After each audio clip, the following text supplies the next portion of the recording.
শ্রীমদ্ ভগবদ গীতার 6ষ্ঠ অধ্যায় ধ্যানযোগে 43 নম্বর শ্লোক। তত্ত্বতং বুদ্ধি সংযোগং লভতে পূর্ব দেহিকম যততে চ তত ভূয় সংসিদ্ধ কুরুনন্দন।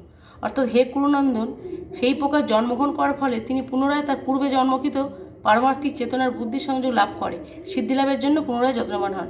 পূর্বজন্মের স্বীকৃতি অনুসারে সৎ ব্রাহ্মণকুলে জন্মগ্রহণ করে পারমার্থিক চেতনার বিকাশ করে। খুব সুন্দর দৃষ্টান্ত আমরা মহারাজ ভরতের মাধ্যমে পাই। মহারাজ ভরত ছিলেন শশাগর পৃথিবীর অধীশ্বর। তার নাম অনুসারে স্বর্গের দেবতাদের কাছেও এই গ্রহের নাম হয় ভারতবর্ষ। পূর্বের নাম ছিল ইলাবিত বর্ষ।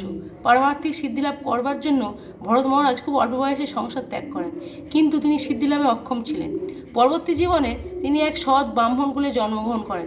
কোনো মানুষের সঙ্গে মেলামেশা করতেন না এবং কারোর সঙ্গে কথাও বলতেন না, ফলে তার নাম হয় জড়ভরত। পরবর্তীকালে মহারাজ রুহগণ তার সঙ্গে কথোপকথন করার মাধ্যমে জানতে পারেন যে তিনি পরম ভাগবত। জড়ভরতের জীবনের মাধ্যমে আমরা অনায়াসে বুঝতে পারি যে পারমার্থিক সাধনা বা যোগ সাধনা কখনো বিফলে যায় না। ভগবানের কৃপার ফলে পরমার্থ সাধকেরা কৃষ্ণ ভাবনায় সিদ্ধি লাভ করার জন্য বারবার সুযোগ পান।